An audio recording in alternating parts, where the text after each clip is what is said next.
कर अभिनव की तरफ बढ़ा दिया। अभिनव ने एनवलप हाथ में लिया और उसे खोलकर देखने लगा। उसने देखा कि उसमें एक लेटर था।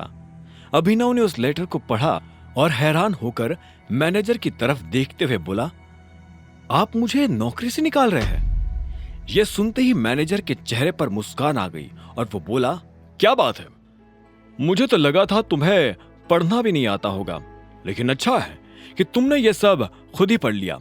मैं अपने मुंह से नहीं कहना चाहता था, लेकिन तुम्हारी मनमानी हद से ज्यादा बढ़ गई थी, इसलिए मुझे तुम्हें निकालना पड़ रहा है। तुमने इसके बारे में अकरम को बताया? अभिनव ने कहा, उनका नाम अकरम नहीं है, अकरम सर है, और मुझे ऐसे छोटे मोटे डिसीजंस लेने के लिए उनसे नहीं पूछना पड़ता है। मैं इस कंपनी का मैनेजर हूं और इतनी पावर तो मेरे हाथ में भी है कि अगर कोई बंदा काम नहीं कर रहा हो तो मैं अपने से नीचे के उस बंदे को जब चाहूं तब फायर कर सकता हूं। यह सुनते ही अभिनव को हंसी आ गई, लेकिन उसने अपने आप को रोका और बोला, सीरियसली मैं काम नहीं कर रहा था। तुमने मुझे इसलिए फायर किया या कामिनी ने तुम्हें मेरे खिलाफ भड़काया इसलिए? तुम कहना क्या चाहते हो? मैं किसी के बहकावे में आने वालों में से नजर आता हूं? मैनेजर ने गुस्से में अपना हाथ टेबल पर पटकते हुए कहा। अभिनव ने उसे एक पल के लिए देखा और बोला, आप मैनेजर हो और मैनेजर को गुस्सा नहीं करना चाहिए, लेकिन आपने फिर भी गुस्सा किया क्योंकि मैंने सच कहा। मेरा सच आपको चुभा ना, तो फिर आपने ऐसा क्यों किया? आपसे जूनियर लड़की की बातों में आकर मुझे ये लेटर थमा रहे हो। आप इस लड़की को शायद नहीं जानते हो, लेकिन मैं इसे अच्छे से जानता हूं।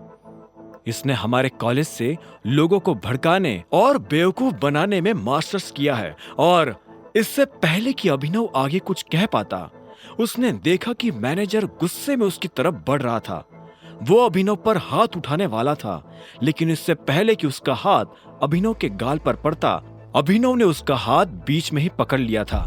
ये देख मैनेजर और ज्यादा तमतमा गया था।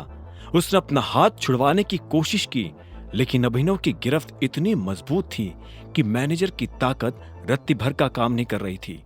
आखिर में उसने चिल्लाते हुए कहा, छोड़ो मेरा हाथ। अपना हाथ संभाल कर रखते तो मुझे इसे पकड़ने की जरूरत ही नहीं पड़ती। You are fired, understand, get lost. Abhinav ने पहले मैनेजर को देखा और उसके बाद उसकी नजर उस लेटर पर पड़ी जो मैनेजर ने उसे दिया था।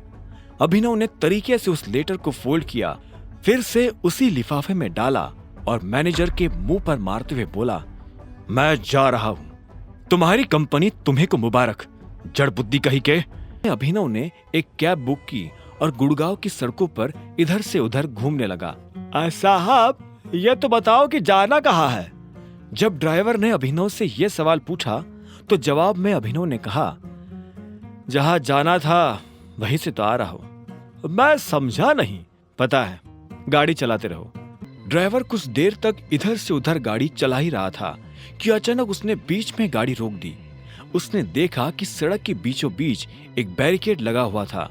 उस बैरिकेड के आसपास कुछ लोग खड़े थे जो हर गाड़ी को मुड़ने का इशारा कर रहे थे। ड्राइवर ने यह नजारा देख एक गहरी सांस ली और बोला, सर, अब तो बता दीजिए कहाँ जाना है। अगर उस पार जाना हो तो मैं राइट लूं और नहीं तो यू टर्न। अभिनव ने उसकी बात का कोई जवाब नहीं दिया। उसकी नजर तो दूर खड़ी उस महंगी सी गाड़ी पर टिकी हुई थी जिसका दरवाजा एक आदमी ने पकड़ा हुआ था। उसमें से एक लंबा चौड़ा सा आदमी आंखों पर चश्मा लगाकर बाहर आया। उसने सूट पहना हुआ था।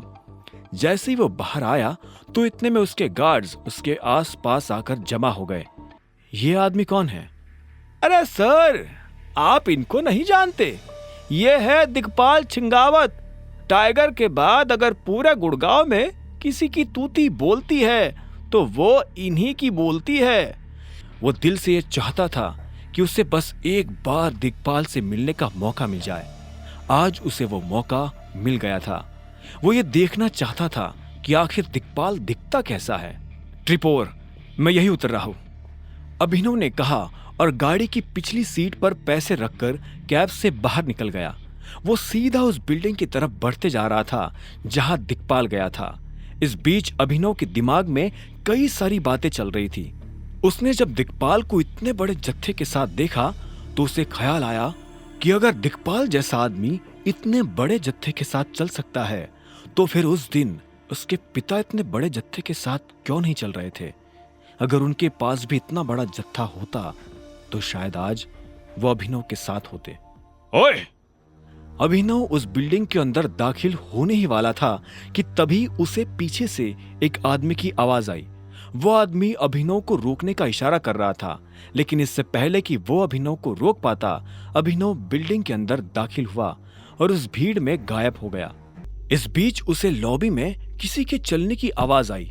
अभिनव ने देखा कि एक लड़की दिक्पाल के सामने आकर खड़ी हुई और झुककर उसे सलाम किया। इसके बाद उस लड़की ने दिक्पाल से कहा, चलिए दिक्पाल सर। दिक्पाल आगे चल रहा था और वो लड़की उसके पीछे चली जा रही थी।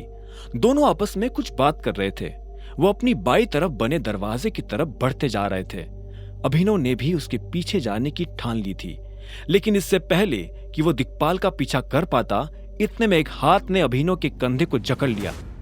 तुझे क्या लगता है तो यहाँ जासूसी करेगा और हमें पता नहीं चलेगा? आगे की कहानी जानने के लिए देखें अगला एपिसोड सिर्फ पॉकेट एफएम के यूट्यूब चैनल पर, और द रिटर्न ऑफ टाइगर के सारे एपिसोड्स को सुनने के लिए डिस्क्रिप्शन में दी लिंक से डाउनलोड करें पॉकेट एफएम ऐप।